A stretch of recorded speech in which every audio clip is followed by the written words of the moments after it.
The coffee in the school cafeteria had gone cold in my hand. I'd been holding the same cup for 20 minutes, watching the steam fade into nothing while the fluorescent lights hummed overhead. The PTA meeting was winding down, parents clustered in small groups near the exit, and that's when I heard it, a laugh that cut through the polite murmur like glass breaking. My wife Rachel was standing near the bulletin board, and beside her was the man I'd seen in her text messages 3 weeks ago. He was pointing through the window at the parking lot, at my 10-year-old Camry, and he wasn't trying to keep his voice down. "You still driving that thing?" he said. "I thought it was a staff vehicle." Rachel touched his arm, a gesture that looked practiced. "Derek, stop." But Derek didn't stop. He kept laughing, and several heads turned toward us. My fingers stayed loose around the cup. I didn't move toward them. I didn't feel my pulse spike. What I felt was something settling into place, like furniture finally arranged after years of being slightly off-center. "How's the Lexus treating you?" I asked. My voice was level, conversational. Derek's smile widened. "Can't complain, lease just renewed." "Lease," I repeated. "Right." I set the cup down on the nearest table and walked past them, past the bulletin board covered in construction paper announcements, past the door and into the parking lot. Behind me, Rachel called my name once. I didn't turn around. They had no idea what they'd set in motion. My name is Marcus Webb. I'm 47 years old, and for the last 22 years, I've worked in municipal bond compliance for the county government. It's not glamorous work. Most people's eyes glaze over when I explain what I do. I review debt structures, flag irregularities, ensure taxpayer money flows where it's supposed to flow. Rachel used to introduce me at parties as my husband who works with numbers. After a while, she stopped introducing me at all. We'd been married 19 years, high school sweethearts who made it past the odds, or so everyone said. Our daughter Emma was 16, junior year, college applications looming. From the outside, we looked stable. Two-story colonial in a decent neighborhood, property taxes paid on time, lawn mowed every Sunday. Rachel taught 4th grade at Emma's old elementary school. I handled the finances. She handled everything else, or that's what she told people. The erosion had been gradual, small moments that accumulated like sediment. 3 years ago, I'd suggested we refinance the mortgage to take advantage of lower rates. Rachel had waved her hand dismissively. "You handle that stuff," she'd said, not looking up from her phone. Last Thanksgiving, I'd mentioned maybe taking a weekend trip, just the two of us. She'd laughed. "With what money? You know how tight things are." But things weren't tight. Our savings account had $43,000. She just never asked to see it. 2 months ago, I'd come home early from a conference that had been canceled. Rachel was in the living room on the phone, her voice low and warm in a way I hadn't heard directed at me in years. When she saw me, she straightened. "I'll call you back," she'd said, and ended the call before I could ask who it was. I let it go. I let a lot go. The night after the PTA meeting, Rachel came home late. I was at the kitchen table with my laptop open, reviewing our joint account statements. She set her purse on the counter and poured herself wine without asking if I wanted any. "We need to talk," she said. I closed the laptop. "Okay." She sat across from me, the same spot where we'd eaten breakfast that morning, where we'd signed Emma's permission slips and discussed grocery lists and pretended everything was fine. She folded her hands on the table, and I noticed she'd taken off her wedding ring. "I'm not happy," Rachel said. "I haven't been happy for a long time." "I see." "Derek makes me feel alive again. He listens to me. He sees me." She was looking past me toward the window. "You're a good man, Marcus, but you're not enough." The words should have landed like blows. Instead, they felt like confirmation. I kept my hands flat on the table. "What do you want?" I asked. "I want the house," she said. Her voice had shifted, businesslike now. "Emma needs stability. I'll stay here with her. You can find an apartment. We'll split the savings 50-50, and I'll keep my teacher's pension separate. You keep yours." I watched her take a sip of wine. Her hand was steady. She'd rehearsed this. And the money I've been putting into the college fund? I asked. That's for Emma, obviously. The renovations I paid for last year? The new roof? She set the glass down. Marcus, don't make this ugly. We can do this like adults. I thought about the spreadsheet I'd built 3 weeks ago, after I'd seen the text message preview flash on her phone while she was in the shower. Can't wait to see you Thursday. I'd thought about confronting her then. Instead, I'd opened my laptop and started documenting bank transfers, credit card statements, the $1,200 she'd spent on girls' weekends in the last 6 months, the $2,000 she'd pulled from our joint savings without mentioning it. I'm not trying to make it ugly, I said. Rachel's shoulders relaxed slightly. Good. I already talked to Linda Moreno, from the gym. She's a divorce attorney. She said this should be straightforward if we're both reasonable. When did you talk to her? Last week. She picked up her phone, checking a message. Look, I know this is hard, but we've grown apart. It happens. We can handle this maturely. That was the moment something inside me went quiet. Not broken, just quiet. I'll move out this weekend, I said. Rachel blinked. Really? Yeah, I'll pack Friday night. She'd expected resistance. I could see it in the way her face shifted, confusion replacing the defensive posture she prepared. That's okay. That's good. Emma's at a friend's house Friday. Maybe it's better if we tell her together, after you've settled somewhere. Sure. I stood up. Rachel stayed seated, watching me with something that might have been guilt or might have been relief. I walked upstairs to the bedroom we'd shared for 19 years and pulled my suitcase from the closet. The extended stay off Route 40 smelled like industrial cleaner and someone else's microwave popcorn. I checked in Saturday morning with a suitcase in my laptop bag.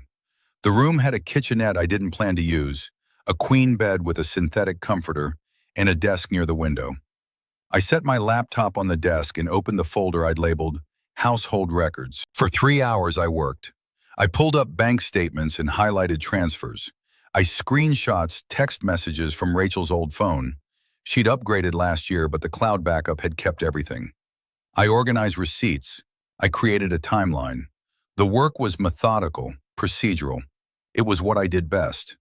At 4:30, I called Tom Bradshaw. Tom and I had worked together for 12 years before he'd left county government to practice family law. We played racquetball twice a month and never talked about anything serious. Marcus, he said when he picked up, what's going on?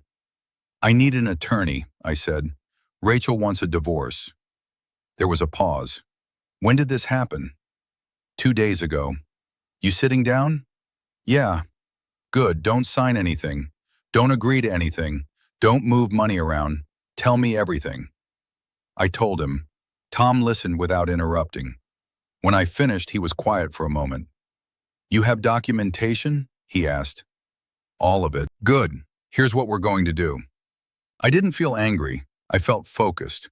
Over the next 2 weeks, I moved through my days like someone following a set of instructions. I went to work. I answered Emma's texts with the same dad jokes I always used. I met with Tom 3 times, each meeting lasting over an hour. Tom reviewed everything I'd gathered and added items I hadn't considered. Rachel's pension, he said during our second meeting, she earned that during the marriage. In this state, you're entitled to a portion. She said she was keeping it separate. Tom's expression didn't change. That's not how it works. And the house? You've been paying the mortgage for 19 years. You paid for the renovations. You've got records showing she withdrew savings without consultation. He tapped his pen against the file. We can make a very strong case that the house should be sold and assets divided, or that you should retain primary ownership with her buying out your share. She wants to stay there with Emma. What Emma needs and what Rachel wants aren't always the same thing. Tom closed the file. Look, I know you don't want to hurt anyone, but Rachel's already hired Linda Moreno, and Linda plays hardball. You need to protect yourself. I checked the time. It was 2:15 in the afternoon. What's the next step? I file a response to her petition. We request full financial disclosure, and we wait. Silence wasn't surrender, it was strategy. Rachel started texting me 4 days later. The first message came at 7 in the morning. "We need to talk about the response your lawyer filed. This is ridiculous." I didn't respond. At noon, "You're really going to fight me on the house? Where is Emma supposed to live?" I took a screenshot and saved it to the folder. That evening, my phone rang. It was Rachel's sister, Jennifer. I let it go to voicemail. She left a message asking me to be reasonable and reminding me that families work things out. I deleted it without saving. Tom called me that Friday. "Linda Moreno reached out. She wants to schedule a settlement conference." "Already?" "Rachel's getting nervous. My guess? She thought you'd roll over." There was satisfaction in Tom's voice. "You want to meet?" "When?" "Next Thursday, 2 o'clock. County Courthouse, Mediation Room 3. I wrote it down on the hotel notepad. "I'll be there." The weekend passed slowly. I went to the gym. I meal prepped chicken and rice in the kitchenette. I called Emma and asked about her chemistry project. She sounded tired but okay. She didn't mention the divorce. Rachel must have told her to give me space. On Monday morning, I received an alert from our joint bank account. Transfer blocked. $8,000. I called the bank. The representative explained that a hold had been placed on large transfers pending legal review. I thanked her and hung up. Tom called an hour later. "Linda tried to pull money from the joint account. $8,000. I saw. "She's panicking," Tom said. "This is good for us." Tuesday night, Derek called me. I didn't recognize the number, but when I answered, his voice was immediately familiar. That same casual arrogance from the PTA meeting. "Marcus, hey, it's Derek Pruitt. Listen, man, I think there's been some misunderstanding." I sat down on the edge of the hotel bed. "Okay." "Rachel's really stressed out. This whole lawyer thing is making everything worse. I think if you two just sat down and talked." "Are you calling on her behalf?" I asked. "I'm calling as someone who cares about her. And about Emma. Kids don't need their parents at war." My jaw was tight. I kept my voice level. "Is there anything else?" "Yeah, Rachel said you're trying to take her pension. That's her retirement, Marcus. That's not fair." "Good night, Derek." I ended the call. My phone buzzed immediately. A text from Rachel. "Really? You won't even talk to Derek? He's trying to help." I set the phone face down on the nightstand and turned off the light. The mediation room was smaller than I'd expected. Beige walls, a rectangular table, 6 chairs. Linda Moreno was already there when I arrived with Tom, sitting beside Rachel. Derek wasn't present. Rachel looked thinner than she had 2 weeks ago, her face drawn. She didn't meet my eyes when I sat down. The mediator, a woman in her 60s named Patricia Howard, explained the process. Everyone would have a chance to speak. The goal was to reach an agreement both parties could accept. She looked at Linda.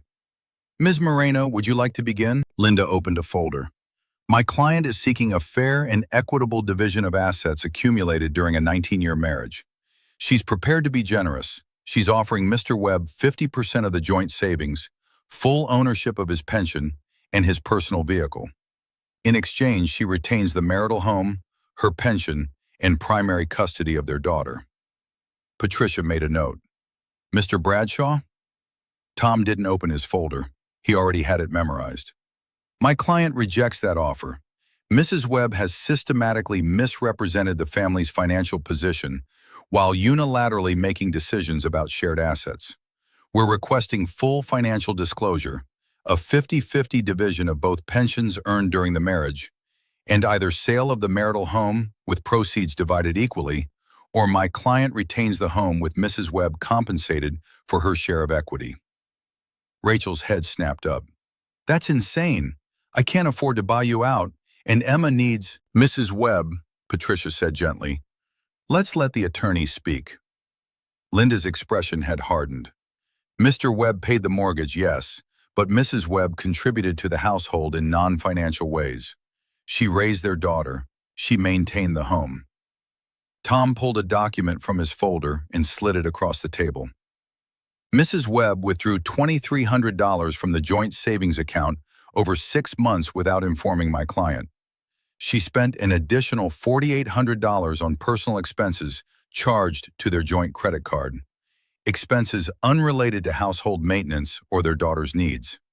She also consulted a divorce attorney and planned this separation while continuing to represent to my client that their marriage was intact. Rachel's face flushed. I was unhappy. I had a right. Mrs. Webb, Patricia said again. I watched Rachel's hands.